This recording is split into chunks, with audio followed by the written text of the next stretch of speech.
Good afternoon, everyone. This is Alicia Sequeira with the CTC for the Local Streets and Roads Fiscal Year Funding Eligibility Technical Training.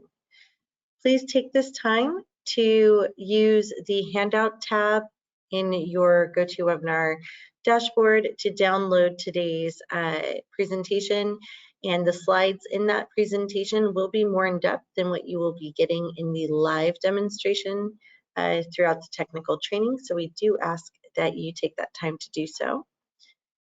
Also, this is a great time to test your audio and make sure that you're familiar with the navigation as the logistics are laid out here on the screen for you.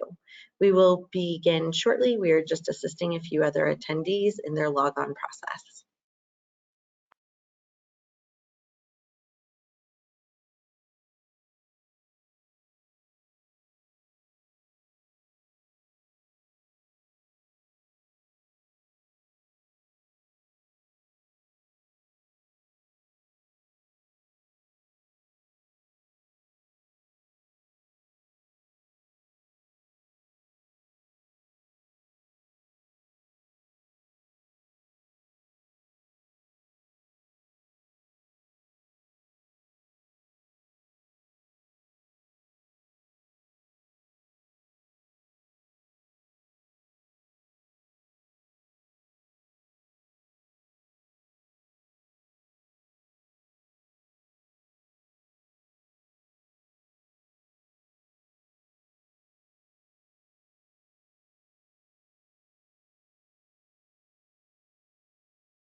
Good afternoon, everyone. We're going to go ahead and get started with today's training for the Local Streets and Roads Program Fiscal Year Funding Eligibility Technical Workshop.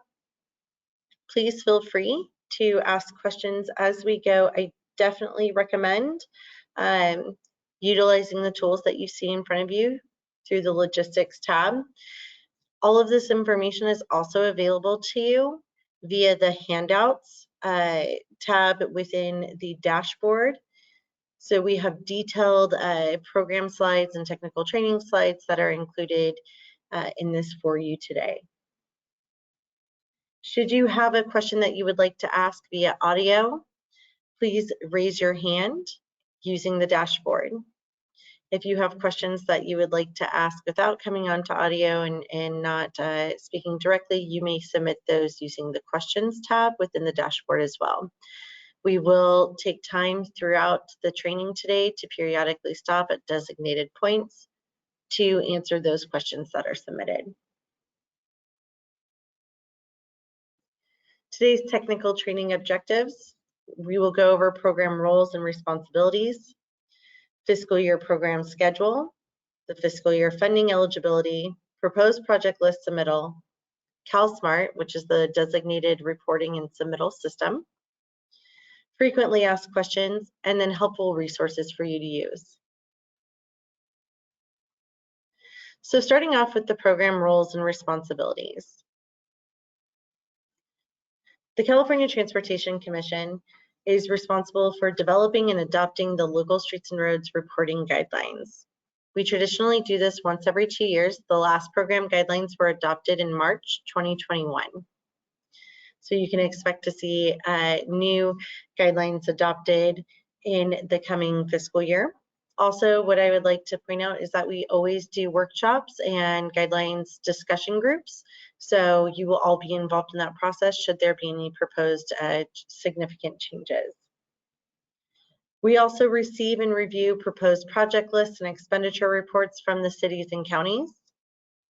Something that is important to note is that we do not approve the projects, nor do we select the projects that you are submitting to utilize your funds on. We simply review them in your resolution for compliance and completeness, and to ensure that the proposed use of funds are eligible and to the intent of the statute. We adopt and transmit a list of cities and counties that are eligible to receive the road maintenance and rehabilitation account funds, and we will refer to these as RMRA apportionment to the State Controller's Office each year. We also aggregate and provide statewide program information to the legislature annually, as well as post all of the proposed project lists and expenditure reports that are submitted to the Commission on our website.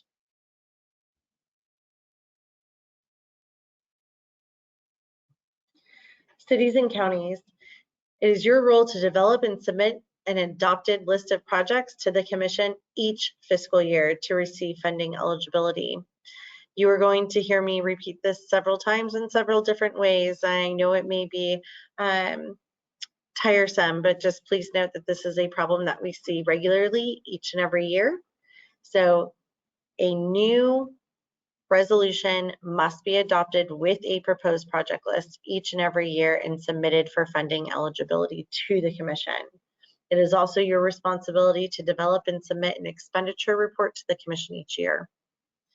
It is the State Controller's Office responsibility to apportion and disperse RMRA funds to the cities and counties that are consistent with the list that was adopted and transmitted by the Commission. It is also their responsibility to oversee other local government spending requirements, which include maintenance of effort reviews and determinations. For fiscal year 22-23, the program schedule is as follows. This is the same that was adopted in March of 2021 by the Commission. So initial eligibility is July 1st. This means that your proposed project list and adopted resolution should be submitted to the Commission via CalSMART by July 1st. At the August Commission meeting, we will adopt a list of eligible cities, an initial list of eligible cities and counties, and transmit that over to the State Controller's Office by August 31st at the latest. There is an opportunity for subsequent eligibility, and that falls on September 30th. So anytime between the July 1st missed deadline and September 30th, you do have the opportunity to submit for subsequent eligibility by submitting your adopted proposed project list and resolution. At our October Commission meeting, we will adopt any subsequent submittals that were deemed eligible and then transmit that to the State Controller's Office by the end of the month.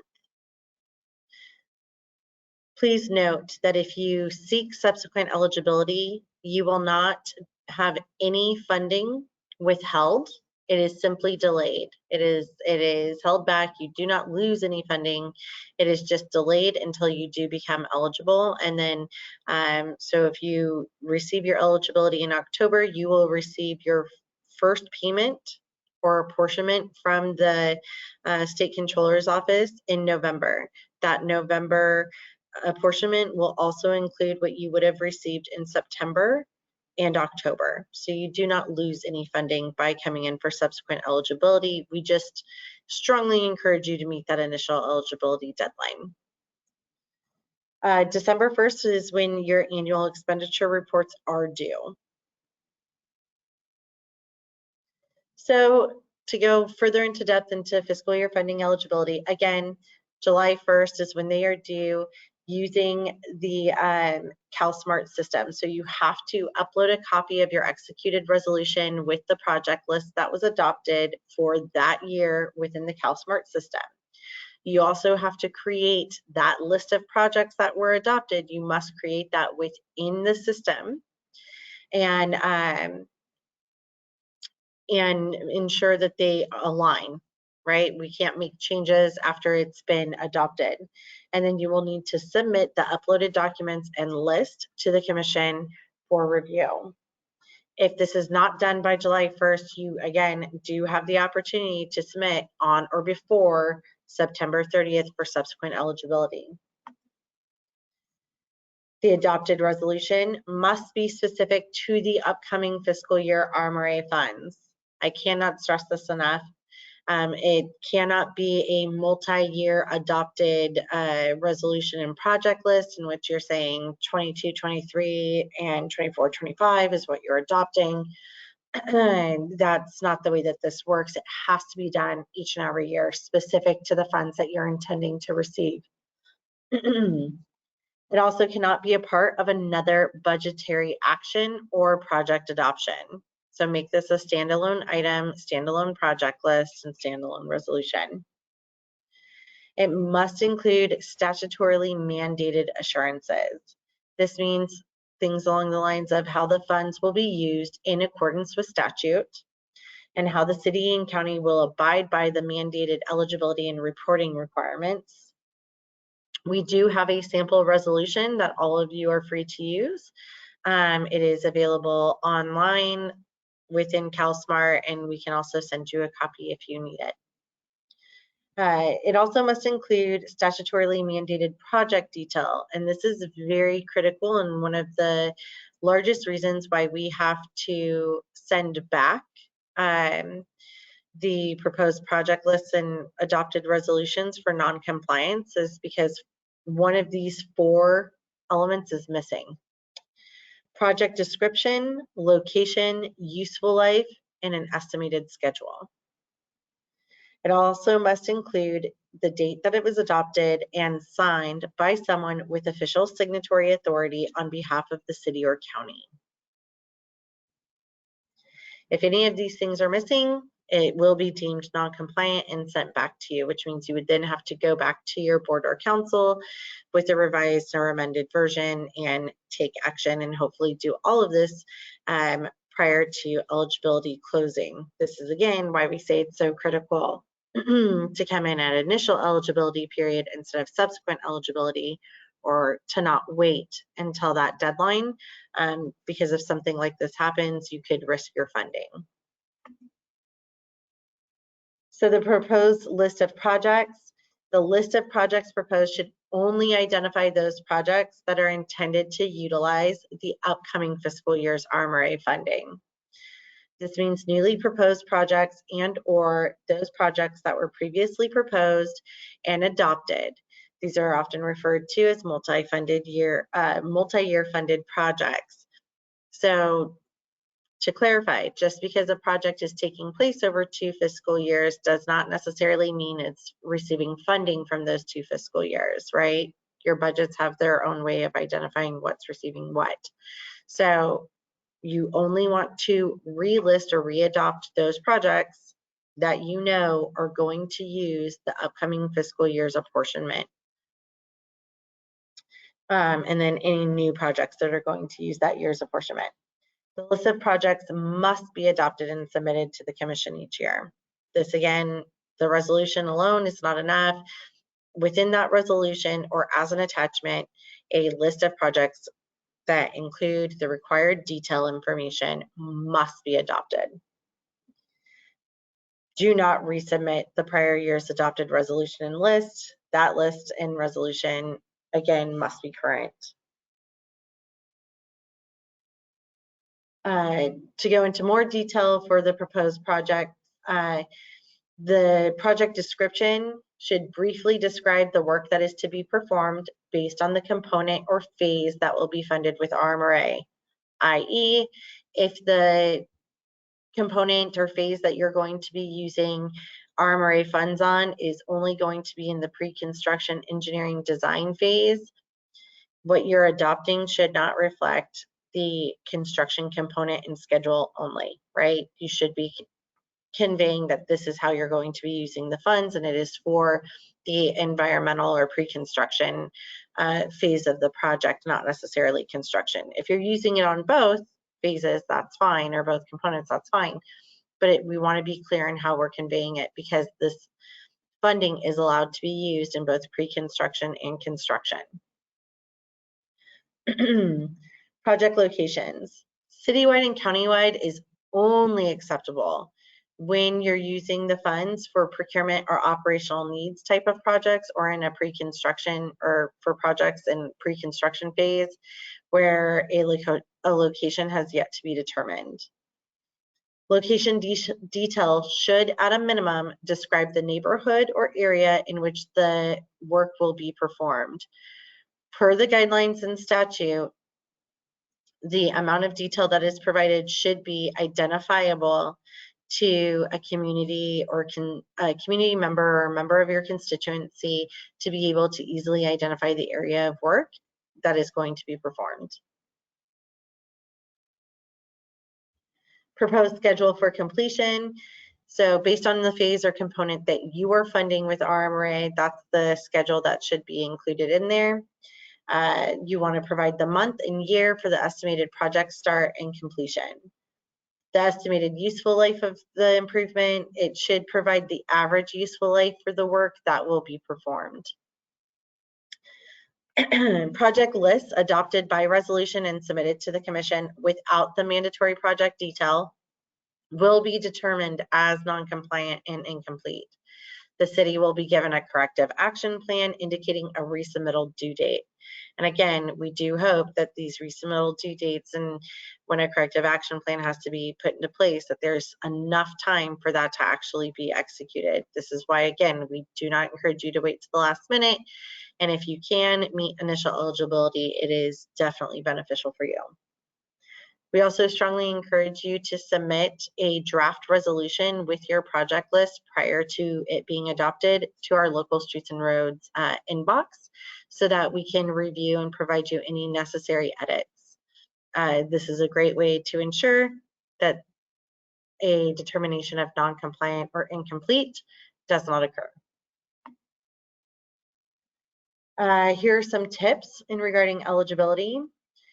The review for the funding eligibility, or we recommend that you review the funding eligibility checklist that is provided in CalSmart under the Help and Resources tab. It will provide you the following information: the RMRA funding purpose and eligible project detail, resolution requirements, project list requirements, as well as a copy of the draft resolution.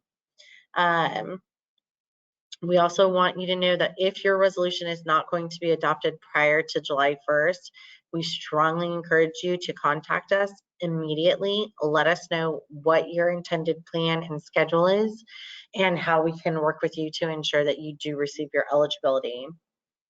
And again, prior to taking the resolution and proposed list for adoption, we strongly encourage you to submit it to us at the email identified above, so that we can provide you timely feedback and any sort of corrections that you may need. At this time, we can open it up to questions. All right, it looks like we are good to go. So we're going to just keep moving. Oh, I think we have a hand raised now.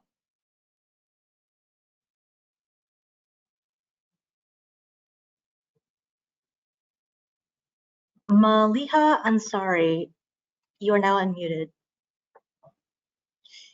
Maliha, you are self-muted. Maliha Ansari from City of Glendora.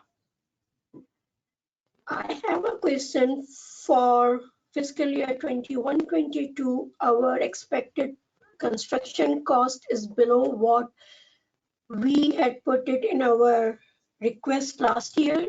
So the unspended budget, can we just carry over on ourselves or we add in this year request?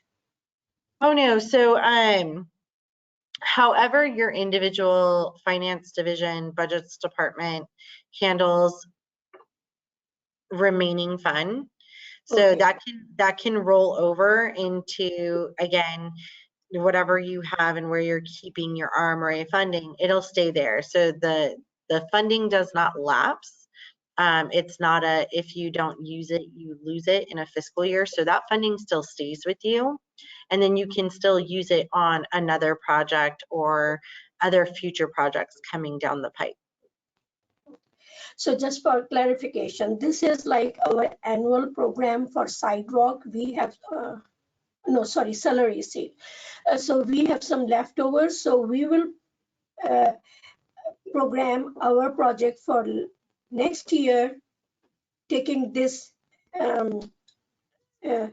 balance, but with our request for this year, we will keep the same amount, but we can use that unspent monies with this, with the coming year. Yeah, you definitely can. Okay, great. Thank you very much.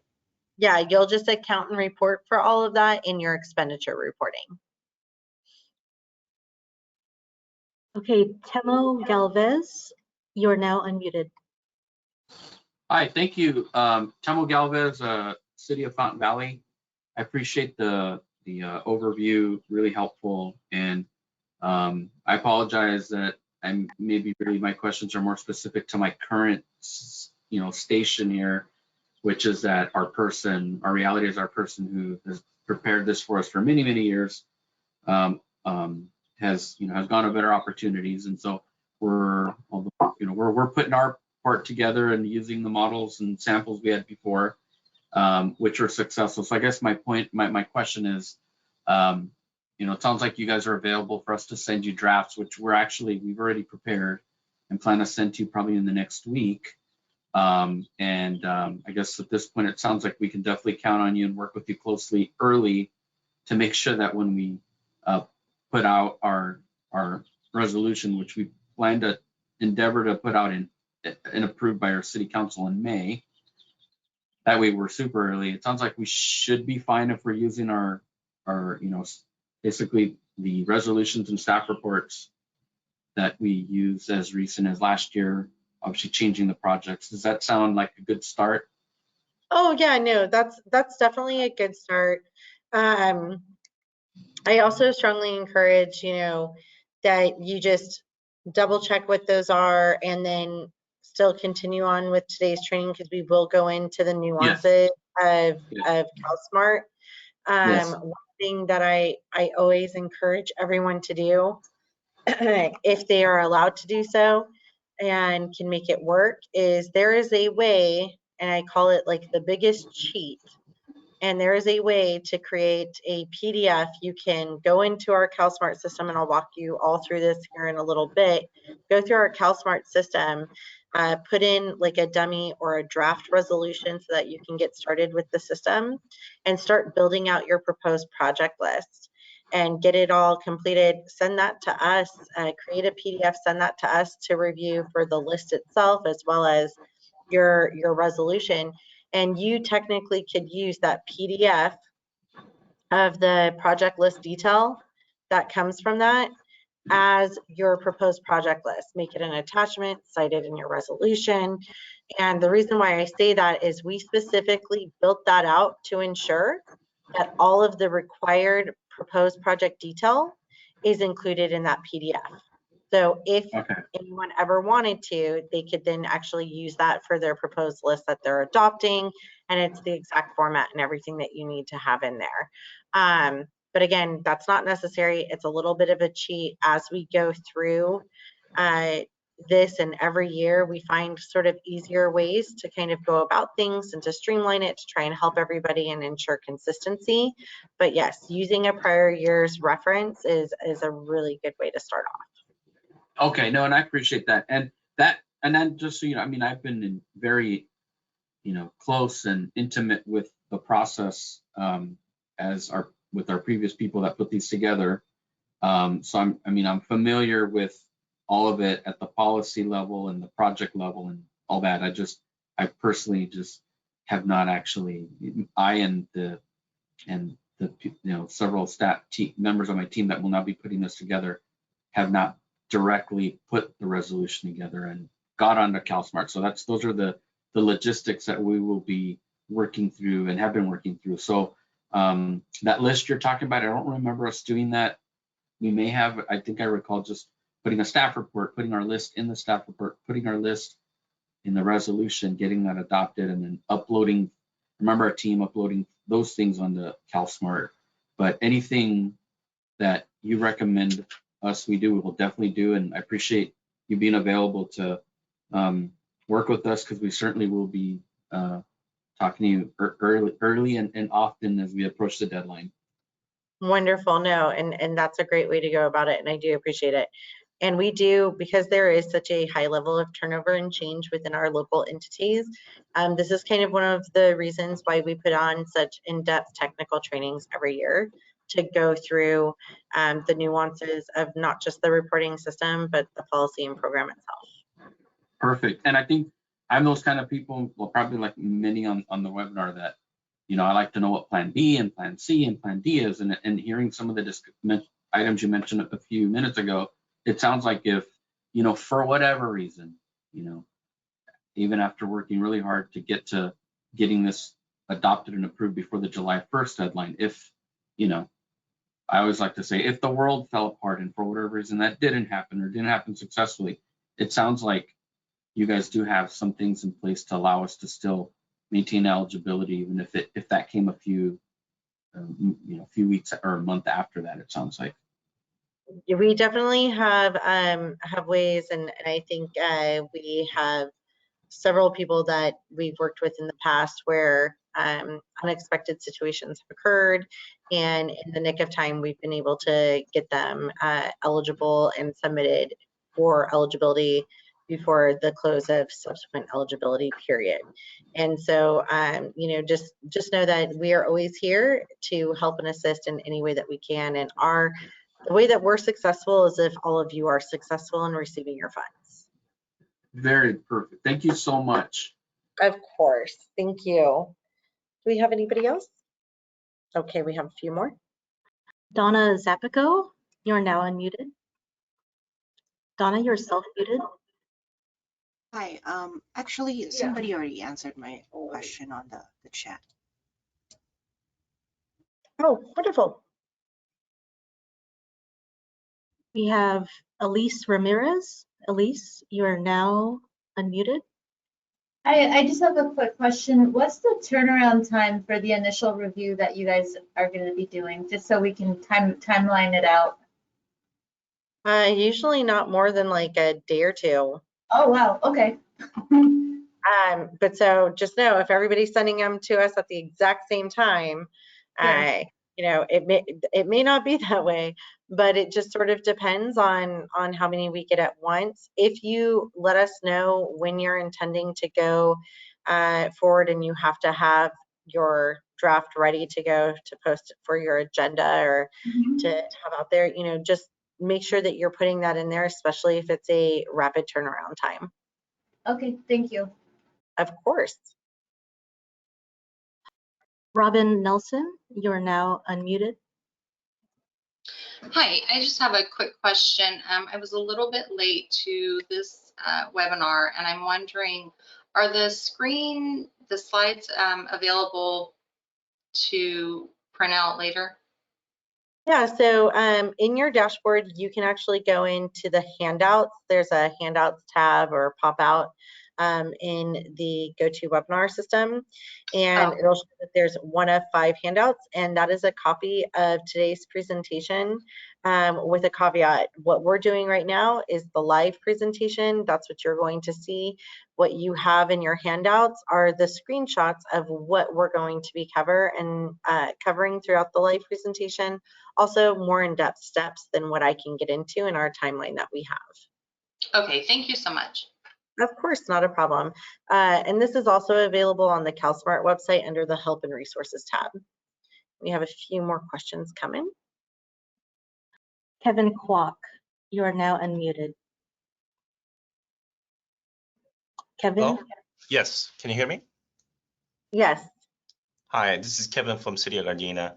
My question is, we have some savings from older project in fiscal year 2019 and 20. We had completed the projects, so we have about $200,000 saving from the project of SB1 money.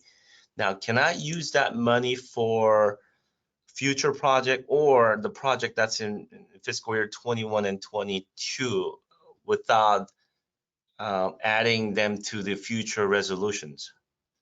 So the only time that you need to add a project that was previously proposed in a future resolution is if it is going to utilize the funds that you are receiving in the upcoming fiscal year that you're seeking eligibility for. So if you're just carrying over funds from a prior year to continue to fund projects that have already been adopted, those don't need to be re-adopted. Got it. Thank you. Sure, not a problem. All right, looks like we have one more. Andrew Martin, you are now unmuted. Can you guys hear me? Yes. My name is Andrew from Riverside County. I just had a quick question because so these meetings have been going on for several years now with minimal changes each time. I was just curious, Alicia, if maybe at the end for a brief moment you would be able to summarize just the changes that are current and new for this upcoming eligibility list, if there are any. So the only changes that occur is if we have changes that took place in the guideline adoption. Guideline adoption was in March of 2021. So all of those changes were reflected in last year's technical training and how that they could have impacted you in your submittal process. So we don't have any new changes. Again, one of the big reasons why we do this every year is because we do have such a high turnover that I would say roughly half of who we work with completely changes from year to year and cycle to cycle. Okay, yeah, definitely. It's a great reminder, and thanks for letting me know that there have been no changes on this year as opposed to last year. Thank you so much. Yeah, not a problem. Thank you. All right, it looks like we are good to go. So we are going to keep diving through the training material. So now we're going to talk about the California State Multimodal Application and Reporting Tool. This is what you know as CalSmart. CalSmart is the only submittal method that is accepted for the adopted list of proposed projects. I cannot tell you, you know, as mentioned, we do these workshops every year. This is, you know, the 5th, 6th year of the program, yet we still get submittals not via CalSmart, and people don't understand that they're not eligible unless they're submitting within CalSmart. So I cannot stress this enough. It is only if you're submitting through CalSmart with all of the required documentation that you will be deemed eligible. So CalSmart will open tomorrow morning at 8 a.m. It'll be open and ready for you to use to start building your list and start your submittal process if you're ready to start doing that. And it will stay open through July 1st, 2022. We always close at midnight the night of the due date, or at 11:59 the night of the due date. So just know that. If you are not registered, you need to go to the CalSmart website to create an account, and we will walk through that process briefly. And each agency can have multiple registered users. Caveat here is that a single user cannot be associated with multiple agencies. That means that if you are a consultant representing multiple entities, you will have to have another email to attach to each of the agencies that you're representing. Also, if you're using an email that is not, as a consultant, and you're using an email that is not directly tied into a specific agency, we will need to get an email from someone in your public works department, preferably your director or a lead engineer, that is identifying who that consultant is and that they have the authority to access the system on your behalf. So here's the CalSmart login page that you would see. I cannot stress this enough. Your email is going to be, since that's what you registered under, that's going to be your username, email. That's what you always use. The password that you set up at the time and created, that is still going to be the one that you're using.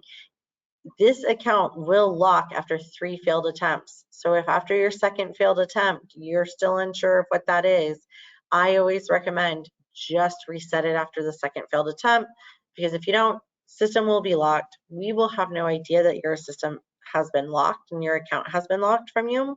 So you will have to notify us, and then we have to go in and reset it for you and unlock. So again, I just recommend that can cause a lot of time to be lost, especially when you're in a time crunch, and we don't want to cause any undue frustration for anyone. So please go ahead and reset that if you have a second failed attempt. Don't bother locking yourself out of the system. When you're registering, cannot stress this enough, you're going to see that you have different programs that you can register for in the system.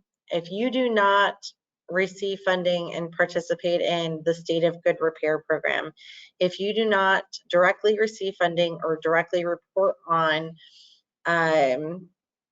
any of the other SB1 funded programs, such as local partnerships, congested corridors, TSEP, anything, ATP, anything of that nature.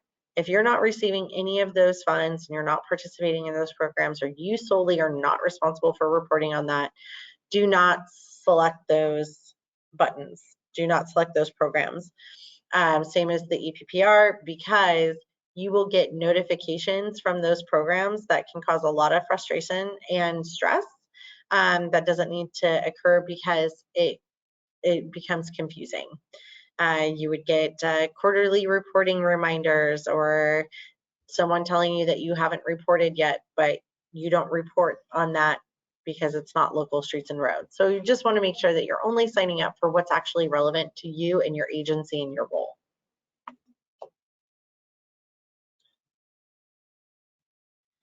When you're registering, it is crucial that you verify your email, verify that you have requested to register for the program. And so in that, you will get a copy of a account request email once you've submitted for registration. It says click here to continue the registration process.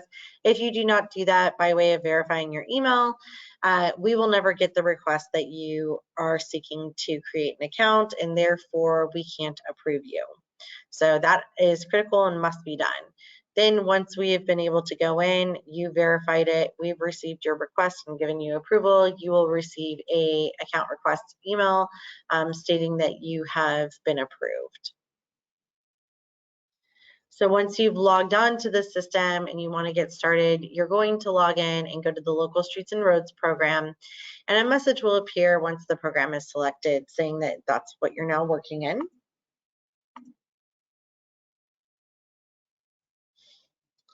If you do not already have access to that program that you selected, you would get the following message that says, you're not currently authorized to work in this program, and would you like to submit a request? And if that is the case, then you would hit request access or cancel, just whatever applies. And this just kind of walks you through that process as well. Once you're successfully in the Local Streets and Roads program, you will see something, and these are just screenshots from prior years, but you will see a message, something along this line. If we are currently open, it'll say the Local Streets and Roads program is currently accepting proposed project list submittals for the fiscal year. It'll identify the appropriate fiscal year, funding eligibility, and how long it's open until. You will have these 4 options and boxes below.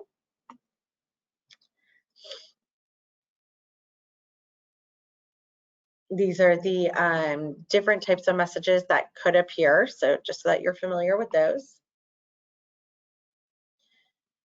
So out of the 4 boxes that you are going to be able to access, the one that I want to encourage everyone to access first and foremost once you're in the Local Streets and Roads program is the Help and Resources tab.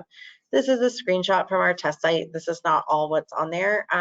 In the live site right now, you have the funding eligibility checklist, the sample resolution, as well as a copy of the technical training with all of the in-depth slides and how to navigate within CalSmart. So that is everything that is in there as of right now. And we made a point to put it in CalSmart so that you don't have to leave the website or the system in order to figure out how to navigate and do everything that you need to do. So once you're back into the dashboard, you're going to select dashboard, and this is where you're going to go and find to start creating your fiscal year proposed project list submittal, which you would select fiscal year proposed project list submittals. It's that very first box with like the briefcase. And then you're going to select create fiscal year proposed project list submittal. If a submittal has already been created by another member of your team, this is the message that you would get. And you would simply just select the click here to view your agency submittals. It will take you to your manage project submittal pages, and you'll be able to see what has been done so far, and you can pick up where they left off. Are there any questions from there? If not, we will go into the live demonstration. All right.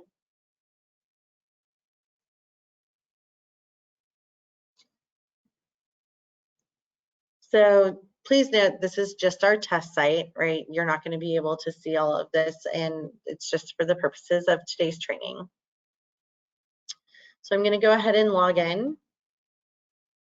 I'm going to select the Local Streets and Roads program. I want to make sure that this is fully visible for you guys, so I'm going to try and zoom in a bit.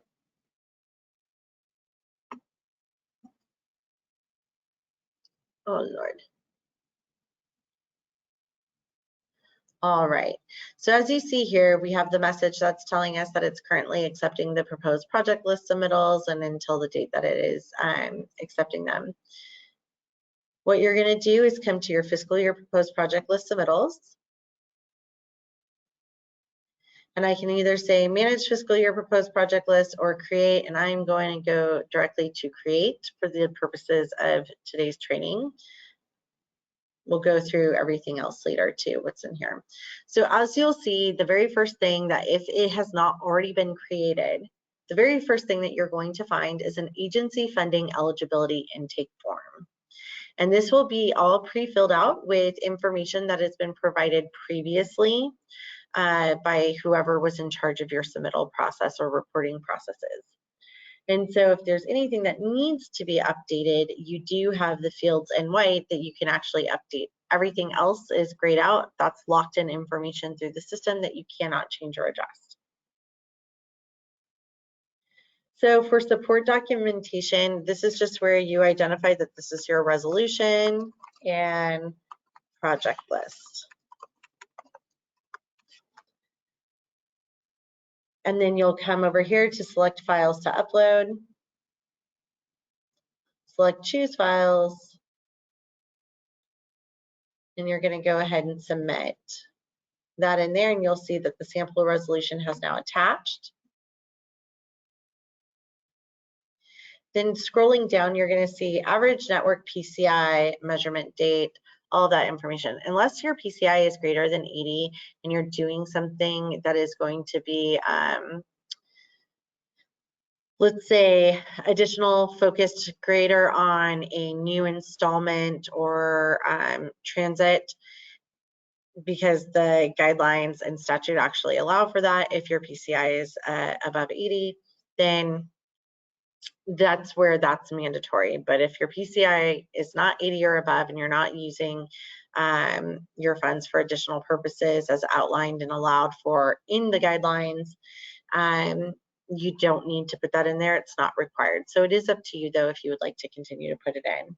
If you have any additional information that you would like to provide in regards to your submittal, anything of that nature, you do have the ability to do so in this box. The following information is for project flexibility, identifying the code in which all of that is required. And that each agency has full flexibility of their proposed project lists and ultimately where their funds are used, as long as their funds are used in accordance with the legislation and guidelines. So once you've entered in all of this information, you're going to hit save and continue. And then that's going to take you to the previously reported projects page. And just an FYI, since all of you have been doing this program for several years, you will all have this page. This is an automatic. What we do have here is that it is going to ask you questions and to kind of help you decide if you need to relist a project or not. And so when should I relist a previously proposed project? Again, just like we've stated before, if you're relisting a project that was proposed or reported on in a prior year, you only want to do so if that project, number one, is going to be using your fiscal year funds for the upcoming fiscal year 22-23. Also, something that we see done quite often, and this is an error that I just want everyone to be mindful of because it's a simple mistake and I understand it. People will inherently just relist them because they see them, and because maybe they aren't complete yet, right? And so they're going to still be going on, or they are still going on, not because the project is actually using funds in the future year or from that future year, right? The other thing is, if one of these projects that you see on the relisting page is not in your resolution and proposed project list that you're adopting, you cannot relist it into CalSMART. They have to mirror each other. And so if it's not in there, then you can't do it. So I just want you to be mindful of that because that is an easy way that we see a lot of problems occur. So it also gives you a little bit better idea of, should you relist from your proposed project list from the prior year, or should you relist from your expenditure report from that prior year? What we recommend is, if that project appears on both your proposed project list and your expenditure report, and this is a project that you need to relist and you did readopt, we do recommend that you relist it from your expenditure report. And the reason why we say that is because that expenditure report is the most recent documentation and updated information on said project. That proposed project list is now super old in comparison to the most recent and current information that you've provided in your expenditure report. So for sake of today's training, we're going to look here at the expenditure report. I just want to see what we have there and then see if we have anything that is repeated on the list of projects.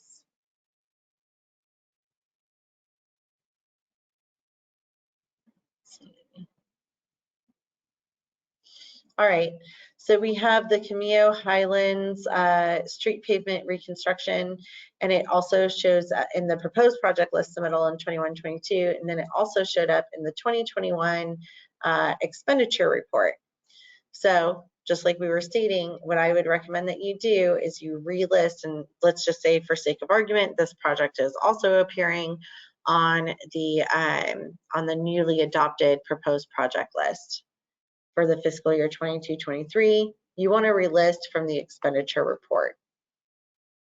So you're going to select relist, and as you see, everything in here just automatically fills in for the project type, the project component, project title, everything in here that was already previously entered is now still in here. Now it's saying forecasted because that's what it was reported as in the expenditure report as a forecasted project. Let's say that at this time it's no longer forecasted and we want to say this is now a project that's carried over, meaning it's happening in this upcoming fiscal year. So it's been carried over now into the current fiscal year of 22-23.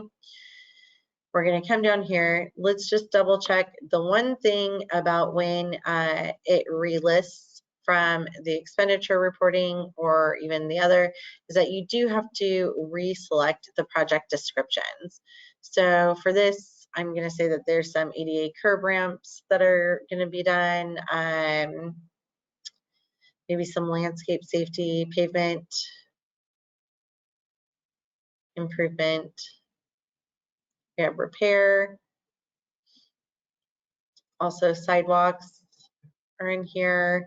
And then the other information defaulted, and it does show that information in there. So always make sure that you go ahead and you select to look at that information, because as you see, the information that was entered in here is now, I would say, no longer current. So what we want to do is go in here and you just want to edit it to make whatever is going to be the accurate detail, right? So you don't want something that's reflecting 2 years prior that still isn't current and this project still isn't underway.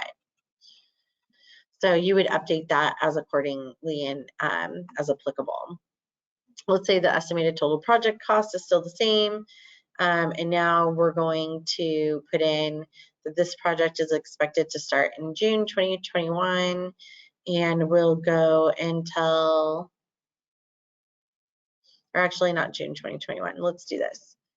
Let's say this is going to start in June 2022 and is going to go until August of 2023. And that's what we're going to say. And then we have our additional project elements. And so this is a part of what is in the system and in the guidelines that's identifying what specifies these additional elements. And so this is pulled directly from statute to give you that definition. Examples of what that could look like by hovering over the question mark will actually provide you what those examples are so you know what's applicable. This drop down gives you the opportunity to identify yes, no, or to be determined. A lot of times when things are still in design and you're unsure if you're going to be able to pull something off, that's where you're going to see the to be determined. If a project is currently active, underway, you want to go ahead and identify yes, that is for sure. And so now we're going to scroll down and select save and continue. Let's just say there's nothing else that I want to relist nor need to relist from here, because this automatically, when you select save and continue, it will take you back to the previously reported page, projects page. So now I have only new projects that I need to put in, no more relisting. So I'm going to select skip to add new project. And this is where I'm going to put in ABC Boulevard 2023. If I have a specific project ID that is internal for us for tracking for my agency, then that's what I'm going to enter in here. I strongly encourage you to do that, especially if you're working with your finance department and there's a code that they go by to track your projects. That's really crucial, because when they go to do expenditure reporting, this is going to help all of you out in the end. Identifying the project type. We're just going to say that this is road maintenance and rehabilitation. And we can say you have your choices between pre-construction, construction, and both pre-construction and construction, and then procurement operational needs. Let's just say you wanted to do both pre-construction and construction on this project. What you would see is that the project descriptions now are going to give you both description options for both construction and pre-construction, and you would want to identify everything that applies. So let's just say cost estimating, preliminary design, project scope development, and we'll just identify a few other things. So that's what I've identified there. For the sake of this right now, I'm not going to go ahead and select other or additional information. Other is always really good to identify if one of our options doesn't fulfill or doesn't meet any of the descriptions that you have for your project. And so you want to add projects that description that doesn't exist in our drop down. Additional information, this is always a really good place to kind of give an idea of, you know, if you have to explain why a project's been delayed or something else that's going on, like, you know, the bid prices are astronomical right now. Quotes that people are receiving are just way outside of what was budgeted for the project, and so they're having to keep projects in the queue as they raise sufficient funds to be able to execute, or a lack of access to labor. So then we're going to come down here to your legislative districts. You're just going to put in, you know, what's applicable to your individual area. I'm going to go ahead and just do the min max for estimated useful life as 10 to 15. I'm going to say that this is a one. Oh Lord, that's not it. I'm going to say, just an FYI, you do not have to put in your estimated total project costs in here in this field. It is an optional field. We do strongly encourage that you utilize it though. It is important if you can, and it should include all funds, not just RMRA. So if you're not solely paying for this project with RMRA funds, you should have all your funding sources, whether it's local, general, grant funds, whatever it is, you should include that in there.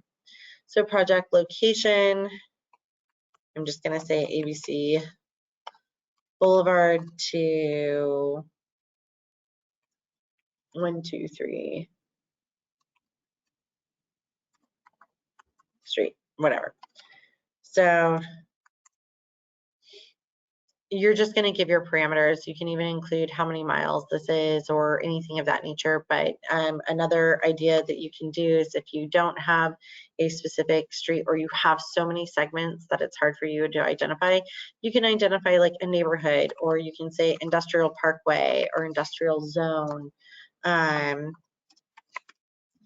That can work, so that you're not just saying you know, citywide, countywide, because that's not necessarily always going to be applicable. My favorite phrase and sentence that I love to read that everyone, I strongly encourage them to put into a project that isn't actually currently active and underway, is that all project locations are an estimate.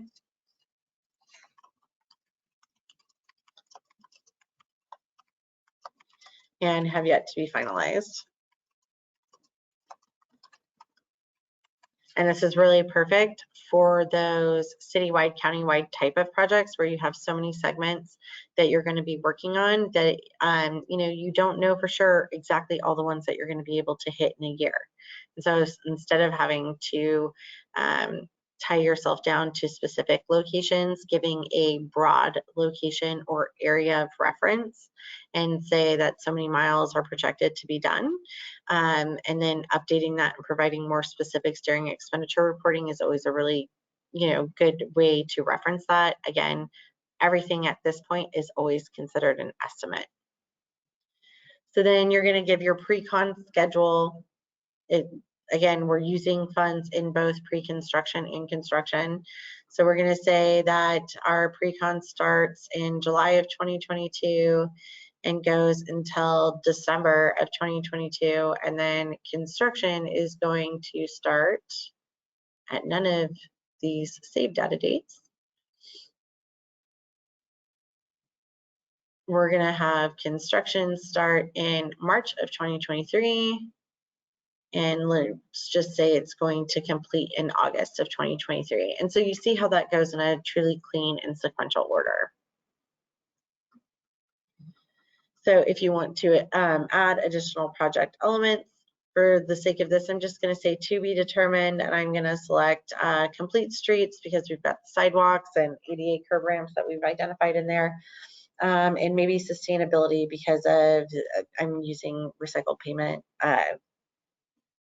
And so we want to just recycle asphalt, rubberized asphalt. Oh my gosh, it is the end of the day.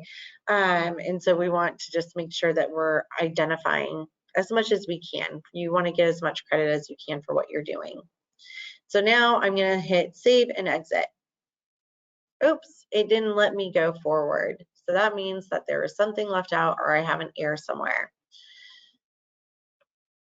Now, this is a really good thing about this system is that we have a lot of checks and balances in place and safeguards. And so for this, as you see, priority status was left out. And so it's requiring that I identify a priority status. Well, since this is a brand new project that we just adopted, I'm going to select new. And for the fiscal year, I'm going to reflect the fiscal year that it's being proposed for, which is for the fiscal year resolution and funding eligibility that it's being proposed for, which is the 22-23 fiscal year. So I'm just going to go ahead and type that in. And now I'll come back down, hit save and exit. And now that I've done that, this actually takes me to my manage submittals page. And what you'll see here is that it's showing me that my most recent project has been saved and entered. Great. I'll also see my list of prior submittals that all have green checkbox next to them because they have already been approved within the system. And then our most recent one has a yellow triangle with an exclamation point in the middle, and that is because that's the one that we are currently developing. Now, let's say I want to double check my files that I submitted. I had started this off with a draft resolution, and now I want my final resolution to be added in, or I want to make sure that my final resolution was added in. I would come here, selecting view files, and I would be able to download and view the file that I downloaded. I could also upload additional files if I wanted to do that. I could delete a file if I needed to delete an old file that was used as a placeholder. So you have all of those options there. History on this right corner in the first box. This is going to show you, where your submittal is, if it's been approved, if it's still pending. So all of that's there. If it's been returned for edits, all of that would appear here. You'd be able to follow that. You can double check all of your contact information. And you can just simply select the pencil icon and edit as you need without having to do too much work. I'll get into create PDF in a second. So now I'm going to expand this field. And oh man, I just realized I wasn't supposed to put the Cameo Highlands project in here. That didn't need to be relisted. What was I thinking? I got confused, right? So I'm going to come into this page. So I selected the view icon, the eyeball icon, right? And I'm going to select, you're not going to touch undo or anything here, right? Because that's from your expenditure report. You're going to come down to this button and select delete. Yes, I'm sure I want to delete.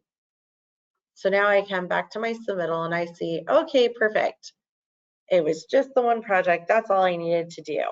But let's say, for the sake of today's training, that I misunderstood, and no, we were actually adopting that other project in the resolution and proposed project list. I shouldn't have deleted it, and I need to get that project back.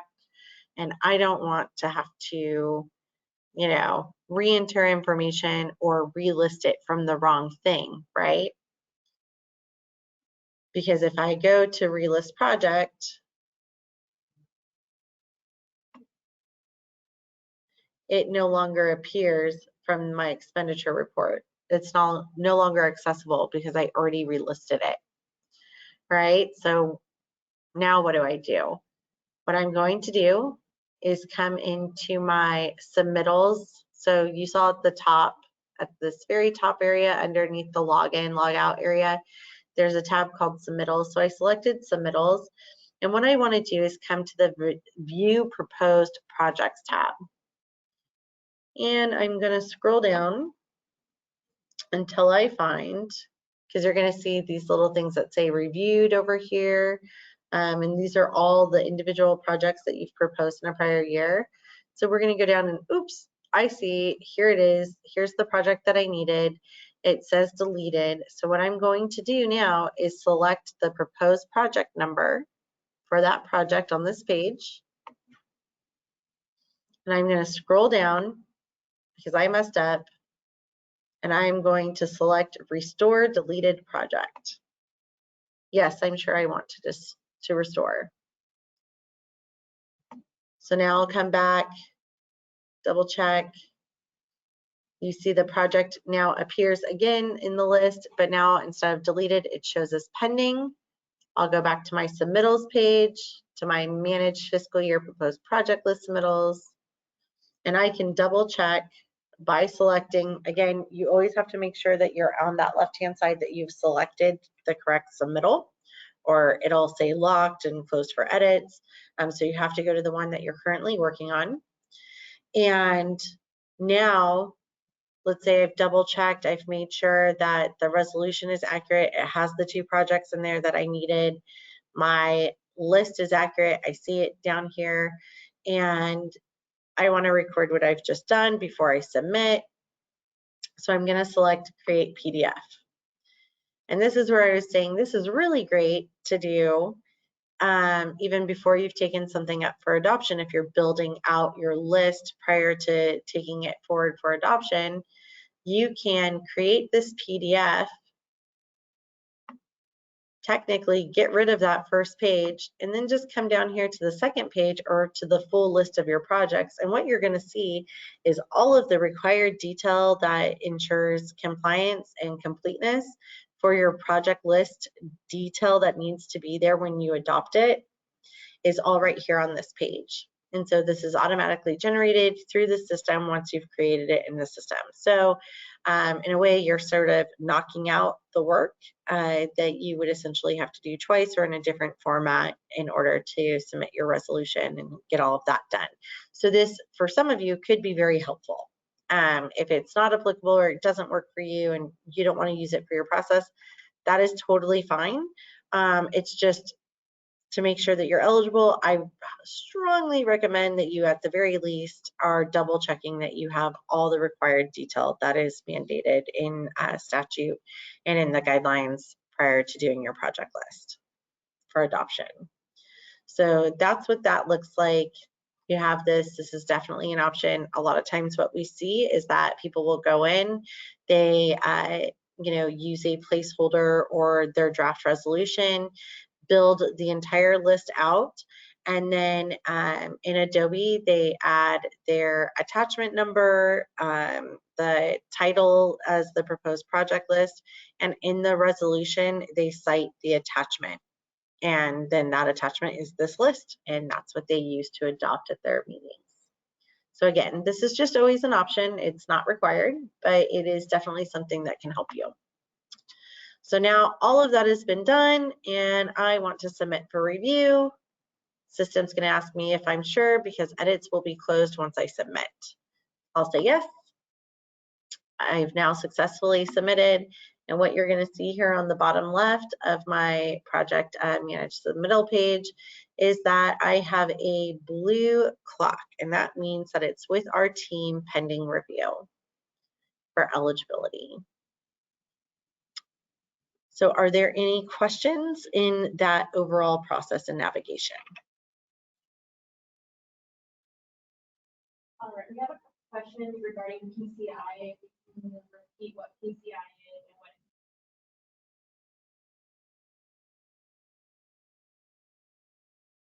is and what? I'm sorry, that's your pavement condition index. And so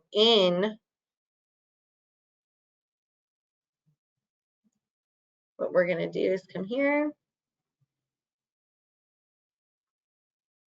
We're going to go down to our wonderful guidelines on our website. So PCI is your pavement condition index. And this is what you want to make sure that you're identifying if it's over 80. So Control F.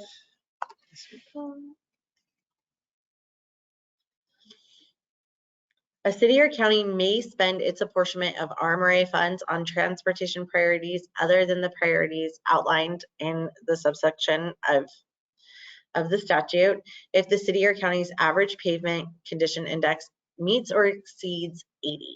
And so this is where we're saying if it's 80 or above and you're going to use something. So let's put it this way. A complete streets project is okay to do as long as it is done in conjunction with another eligible type of project that's identified in the statute, right? So it has to be a part of something. Whereas if your PCI is greater than 80, you could do a brand new installation of complete streets type of project, or an ATP, active transportation project, without any rehab repair to current pavement. And you're not having to cite that it's also a safety project. You're not having to do it in conjunction with another type of project that is identified in the system or in the program guidelines. And so that's what you want to look at, and that's when PCI is required to be identified in the system.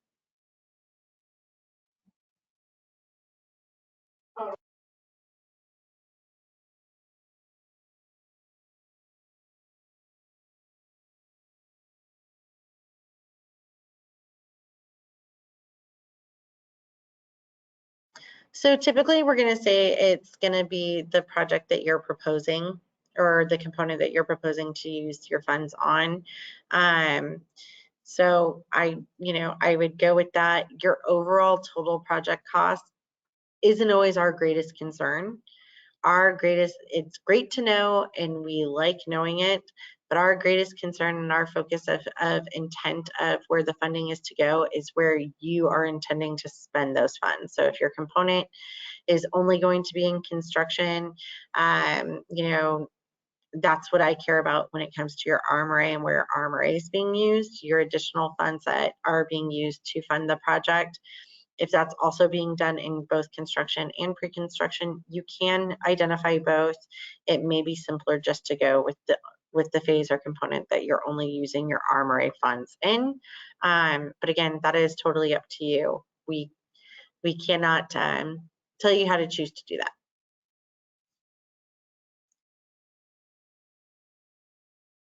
Diane Maldonado, you had your hand raised. I'm going to now unmute you.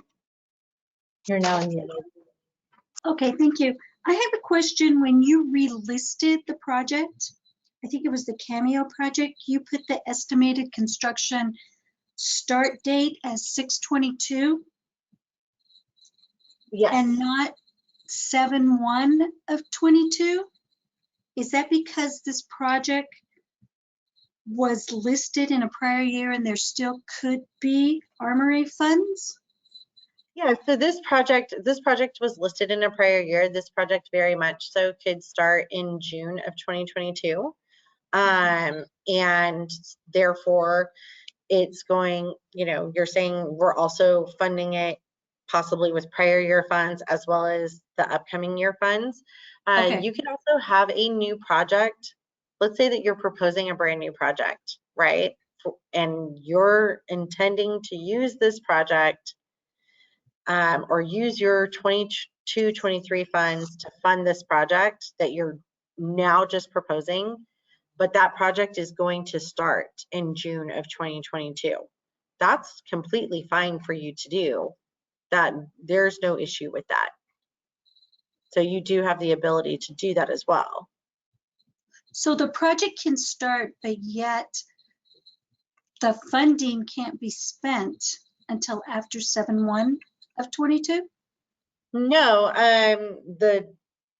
so what we're saying is if you're intending to use the fiscal year funds that are attributed to as received by the state, right? So these are all revenues that are collected each month from the state of California. So whatever's collected in July, and this is where it just gets really wonky and makes expenditure reporting, the really fun and exciting time that it is.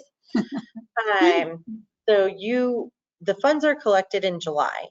They have to be rectified and dispersed accordingly between, how they're collected and then sent to state controller's office or whomever else that may be receiving some of these funds. And then the state controller's office has to rectify them and apportion them out to all of you, right? That Right. doesn't happen until September. So what's collected in July goes out in September.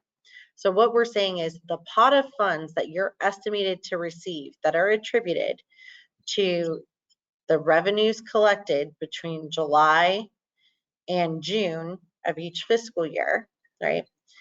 If there's any of those funds that are going to be collected in that time frame, that'll be used on a project, whether that project started in fiscal year 21-22 or doesn't start until 22-23, that doesn't matter. We just care about where are you saying this pot of potential funds that you're going to be receiving, where are you saying those monies are going? Okay, Because you're not getting reimbursed by us and you're not getting reimbursed by the state controller's office. You don't have to go to Caltrans for a reimbursement. You are receiving these funds directly, and it's up to your finance department and budgets team to find out how, determine how those will be dispersed within and to adequately fund your projects. okay. Okay, thank you. Sure.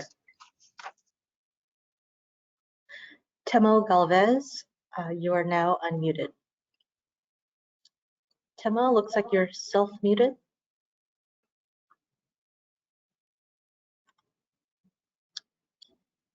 Temo? Oh, there you go. I don't know why my button wasn't working. Sorry. Sure, no. Yeah, appreciate that. And I think you answered my question, but I think just drawing back from the past, it sounds like we would not in the past attach that printed list of current projects, which I'm very open to doing anything you recommend. So just to clarify, it sounds like what we could do is the only change we would make from what we had been doing in the past is, because we list our project in the resolution and in the staff report, perhaps we can continue to list our project in the staff report and in the resolution, but then reference the attachment, which would be the print you shared with us. Would that be something you recommend? No. So it's not that I'm recommending. What Okay. I'm trying to state is that if you're having no issues with ensuring and remembering that all of the required detail in order for your project list that you're proposing for adoption to be deemed complete and compliant, then you're good to go, right? If your process Okay. and you know that they're checking it off and they're doing all 4 elements correctly and they're including that detail in your proposed project list for adoption, you're great.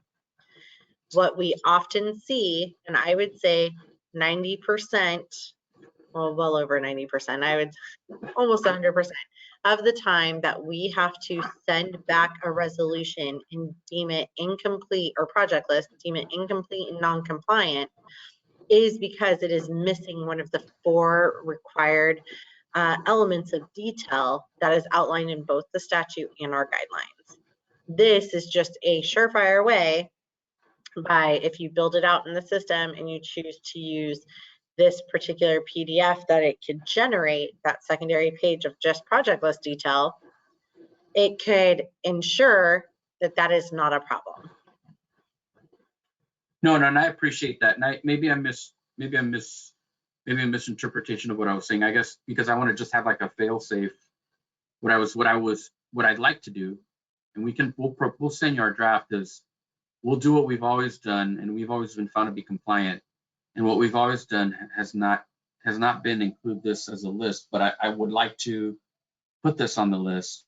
So I'll leave our resolution as is. And in addition to what we do, which has had all this correct information in it, is would you think it'd be too much confusion to do what we normally do, which does have all this information and has been found to be compliant, but also say, and consistent with the attached, and then we'll just attach this. Yeah, no, you can definitely do that, and I don't think it would be too much. But you Okay. could definitely do that if you wanted to make sure that you had a fail safe. I appreciate that. And then the second question is, I think when it, one thing I think we've all learned is, what a lot of these construction terms like pre-construction, and then construction and design, take on different implications, whether when it's, in engineering, or if it's with auditors, or if it's with grant funding like this. when you say, like, so our work, for example, will all be construction, but in construction, there are, you know, pre-construction elements, but our funding is going straight to construction. When you say pre-construction, that sound like you were saying that's like design and things like that? That's essentially traditionally more considered like on the capital side, and because we're working on a statewide basis. Sure. Pre-construction is traditionally more considered the, you know, if there's environmental or there's design or a feasibility study that needs to be done, something along those lines, or the project scope needs to be written out and bid documents are being, and you're charging that to your team, you can put that in there. And so that's the pre-construction effort. We do have some parties who say that like we do pre-construction along with our construction at the same time like you. So they're saying, you know, well, technically construction works because we're saying part of our pre-construction effort is the prepping of a zone, the prepping of an area, work area, Yes. right? And so the level, Yes. and we have to do our grinding pavement. That's done with our own labor force. And then we have the actual contractor that's coming in to perform the work. You have a couple of different ways that you can reflect that. You can reflect that just as construction. You can reflect the part that your own labor force is doing as procurement operational need, and you can, in the other or additional information field, include what that means, right? And exactly the type of work that you're doing. And so how that works. Or again, like I said, you just roll it all into construction and deliver it that way. So there's a couple of ways. Again, it's the flexibility there. The big reason why we identify pre-construction and construction as well as procurement and operational need is because this particular program is so unique in comparison to all of the other SB1 programs that are out there. And that is because, number one, you have full flexibility in how these funds are used and to determine what your priorities are even after you've submitted the list, right? So if that changes throughout the course of the year, you get to make a scope change, you get to make a project list change if you need to without coming to the commission for approval. That's number one. Number two, you have the ability to use the funds for not just construction. You have the ability to use the funds in accordance with Article 19 of the California Constitution, Section B, where it identifies that efforts towards the delivery, so any of the administrative or engineering study efforts that need to be done prior to construction, that all of that gets to be used, right? You can actually, that's an eligible use of the funds. And so that's all outlined in our eligibility checklist as well as in the guidelines. The other thing is the first 2 years of the program, there was a big confusion. Everybody just assumed that all of these projects that were being submitted were construction, and they weren't. They were being used for a plethora of other things. And so to make sure that we're being fully transparent to the communities and constituents out there, as well as our legislature, we want to make sure that we're properly identifying where and how these funds are being used so that it's not presumed that all of this construction work is going on. Because on average, we have 4,000 projects, between 2,600 and 4,000 projects that are being either reported on or proposed any given fiscal year. And not all of those projects are even close to being construction. I would say roughly about 1,500, 14 to 1,500 are usually construction. About another 1,000 are pre-construction, and then the remaining are usually procurement and operational needs. And so we really try and make sure that we're clearly identifying that. No, that's perfect, and I appreciate that. One last, just question. For like, there's a chance, there's always a potential that there's a project that we get our full funding. Let's say it's $1.1 million, but the actual project budget, including design and construction on the city side, maybe $3 million, and we're using this funding to fund part of it. At that point, it would probably be okay to identify construction only, because a couple hundred maybe for design, but that's coming out of city funds. Does that sound like a okay way to go? Yeah, it's honestly, it's up to you and at that point. But if you have a project where, let's say the total project cost is $3 million and only $1 million or $1.5 million of that is going to be RMRA fund. You know, we still love hearing that this is a project valued at $3 million, Sure. half of which was RMRA funded. The other was the remaining funds came from other sources. We don't ask for what those other sources are. We don't ask you to identify any of that, but you can definitely, you know, show that out of the big picture, right? And this is more crucial and more critical during the expenditure reporting period than it is during your proposed project list. Just an FYI. Perfect. No, we'll Yeah. definitely do that. Yeah, no, we're a big believer in making sure we have a skin in the game too, and we do that. Make sure that we're being responsible and putting our fair share too. Thank you so much. No, of course, my pleasure. And I can honestly tell you all that everyone has been doing such a great job, and the partnerships with all of our local entities has been truly amazing, because I can tell you right now, we're seeing vast improvements in the number of projects that are actually being active each year, more consistency and accuracy in the projects that are being proposed to what's actually being delivered at the other end. So, you know, kudos to all of you. You've been doing a really incredible job, and we're grateful for that partnership. All right, we have about 3 more people, I believe, that have questions. Ditas Esperanza, you're now unmuted. Okay, thank you.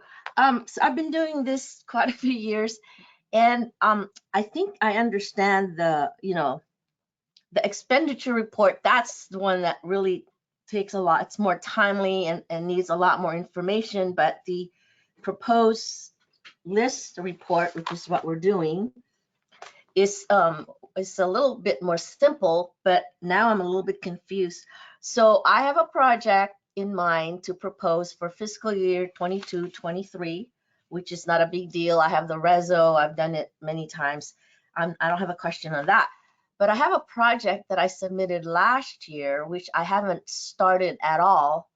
And I think I have another project that started the year before that just finished. But I would report on those at the expenditure, and I don't need to do any relist for this year because those funds are not using FY 22-23 funds. They're previous year funds. So I wouldn't relist them, right? I would just list the ones that are upcoming for FY 22-23. Is that right? That's correct. Perfect. All right, that's what I thought. But when you were going through that relist thing, it was making me anxious because I didn't understand. Because I understand when we do the expenditure, that's when I really have to pay attention on old projects and stuff like that. But for new projects, it's just new projects using that upcoming fiscal year monies that we want to propose. Exactly. And one of the things that we just really want to make sure people remember is that just because you see projects in that relist window and they're all there, it doesn't mean that you have to relist them, right? Only if they're going to be using the upcoming fiscal year funds and you're actually proposing them for adoption to your council or board, do you need to relist them, right? Don't just do it because you see them there. And that's something that happens quite often because I think people just get caught up in the moment and they're like, oh, it's like the expenditure report. And they just start reporting and updating it. And it's like, oh, that's not what this is. Yeah. I remember I did that one year. I kept relisting and it was driving me crazy until finally it was hit me in the head. Someone, you guys didn't hit me in the head, but you kept saying only list projects that you're proposing to use the proposed coming up funds. We'll take care of the rest at the expenditure. So I think I finally got that. So I got all weirded out, but I think I'm on the good path. So thank you very much. Of course, not a problem. Don't forget, you can always reach out to us if you have any questions while you're doing it. Kevin Kwok, you're now unmuted. Hi, this is Kevin again with City of Gardena. I apologize in advance because my question is not related to the project listing, but it is related to MOE. I know MOE, the maintenance effort, is not under your purview.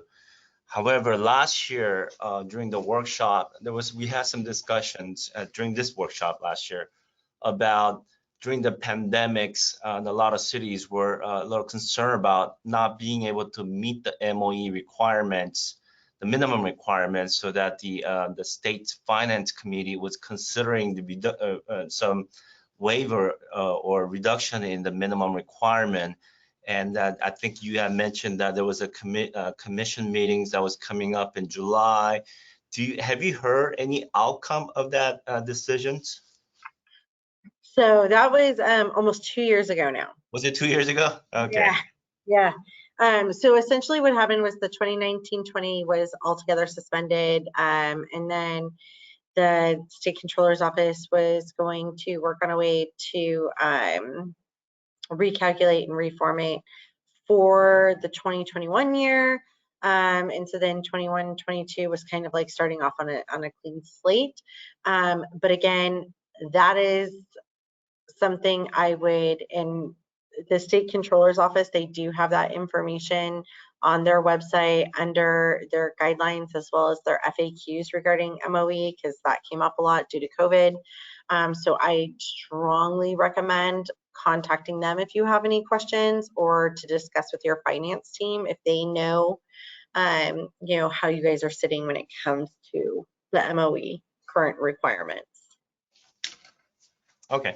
Thank you. But as I stated in our last workshop, I definitely encourage you to reach out to the SCO and their audits team to ask your questions and to kind of talk to them about any issues maybe that you're having, because you know, they understand this is, you know, been a time like no other, right? And we're all facing a lot of big challenges, and the cost of everything has increased, and you know, you can do less, you're doing less and spending 3 times the amount, right? So we've got to just kind of keep all of that in mind and keep those lines of communication open. And I think that's a good way to kind of go about it, is talking to them directly. Thank you. Of course. Zach Ponson, you're now unmuted. Thank you for taking my question. I have kind of a big picture question on the RMRA funds, and we have an upcoming project that we're happy to do in 22-23. We don't have a problem loading it and putting it on the project sheets and taking our resolution. That's probably fine.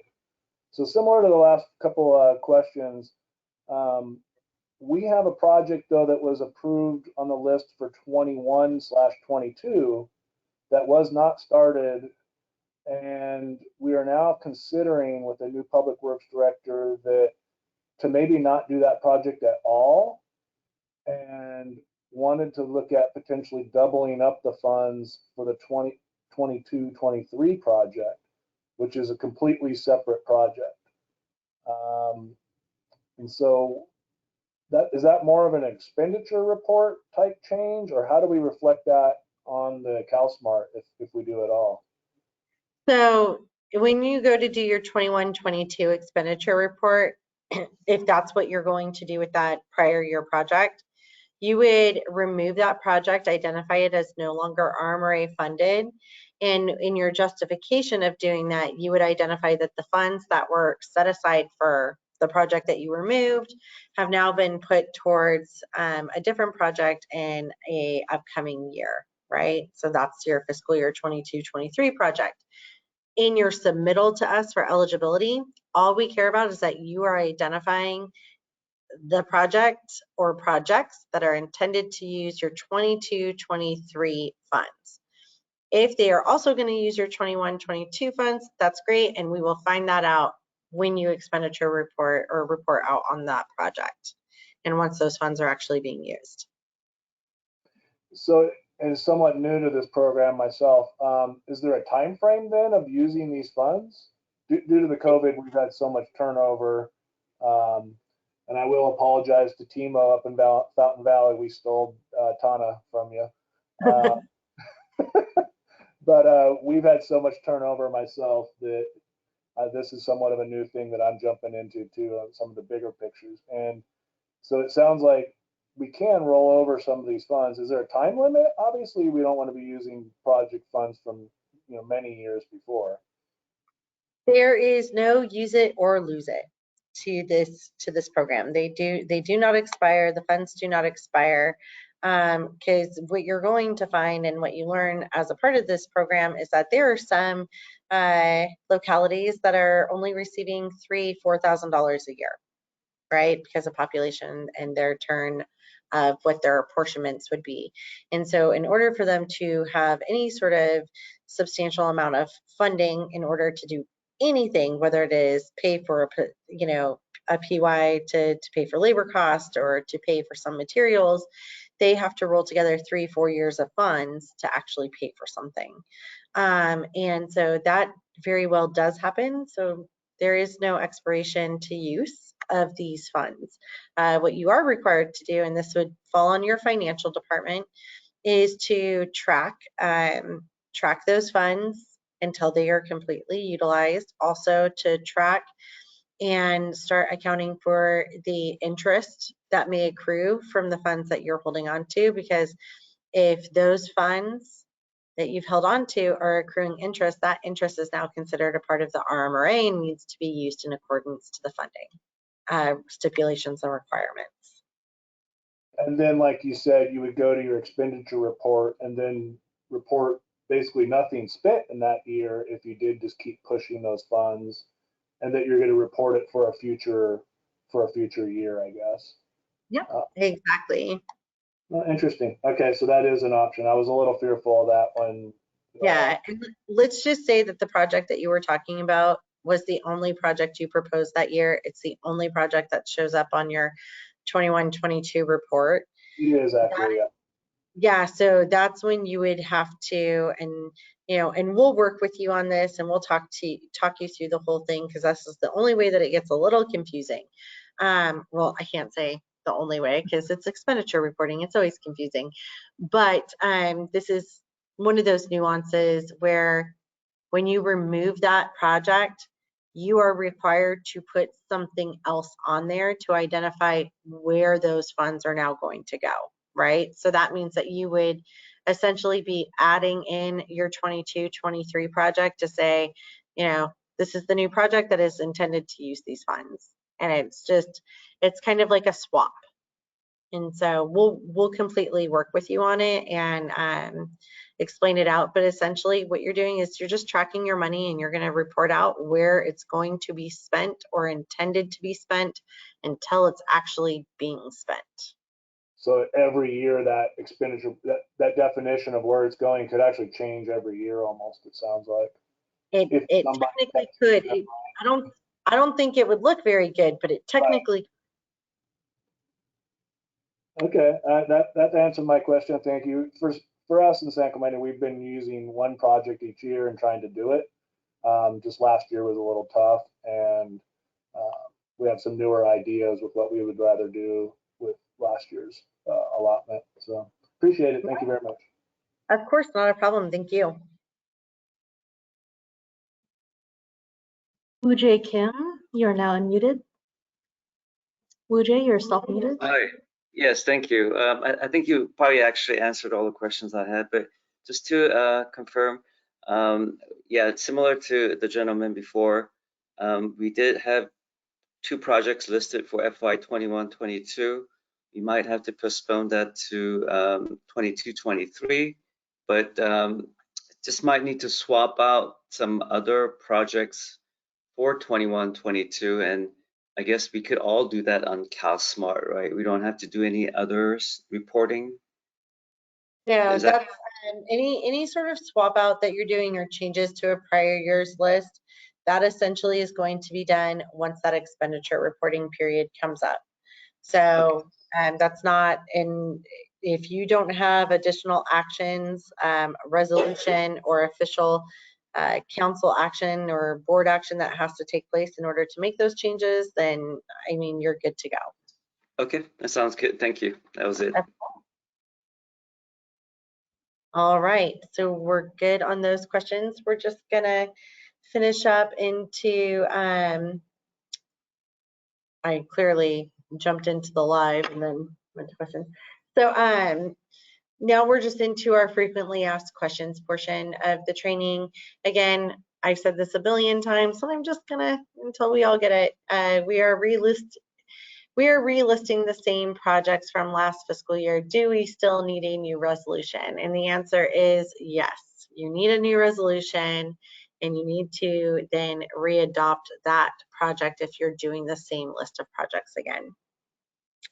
Can we use the capital improvement plan adopted for the coming fiscal year as the proposed project list? No.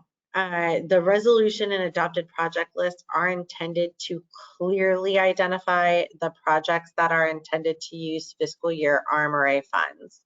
So using the adopted CIP will often identify more projects than are intended to actually be RMRA funded, which creates and causes a lot of erroneous and unnecessary reporting and tracking on your end. It also, the CIP adoption is not always done annually and will likely not include all of the proposed project detail that is required in statute. I can say with a lot of confidence that the vast majority of the submittals that we receive that are non-compliant and incomplete are when someone pulls out a portion of their CIP and cites it as an attachment and says, this is our list of projects. And that attachment that was pulled directly from their CIP does not include all of the necessary information. It also, if we were to read it technically and straightforward, it would appear that there should be about 120 projects instead of one annual slurry seal project, or you know, 2 separate sort of rehab and pavement projects that need to be going on. So it's very, very crucial that you, to the best of your ability, are making sure that this is a specific action. They can be projects that were proposed in your CIP, but the way that you present them for your adoption for the proposed project list for this funding source needs to be very, very succinct and clear as it relates to the statute and requirements for the program. When can I access the proposed project list submittal feature in CalSmart? That'll be tomorrow at 8 a.m. You'll have full access to that function and you'll be able to start submitting and creating your submittals, and you'll have that access until 11:59 p.m. on July 1st. We have changes and status updates for our previously proposed projects. I would like to make them now. Can I make them now? No. You're not making any changes to previously proposed projects and updating statuses on those. That would be saved into an expenditure report. The only reason why you would update or change anything from a previously proposed or reported on project is if that project is being relisted for the purposes of receiving the upcoming fiscal year funds. If I relist a project for the upcoming fiscal year fund, do I need to still report on it in the annual expenditure report for that current year? Yes, you do. What is the current status of the MOE requirement, which we've already discussed, but again, I will contact the state controller's office directly to find out exactly what they are directing everyone to do and how they're going about verification in their review process. What happens if we miss the July 1st submittal due date? And again, if you miss it by 11:59 p.m. on July 1st, you will have the opportunity to resubmit or to submit for subsequent eligibility between August 1st and September 30th. And we always say August 1st is sort of like where we put from July 1st to August 1st, we put a freeze sort of in the system where we don't accept any new submittals that would be considered subsequent submittals. And this is because we have to keep track of exactly who met the July 1st deadline, work with them on all of their edits and reviews prior to our August commission meeting.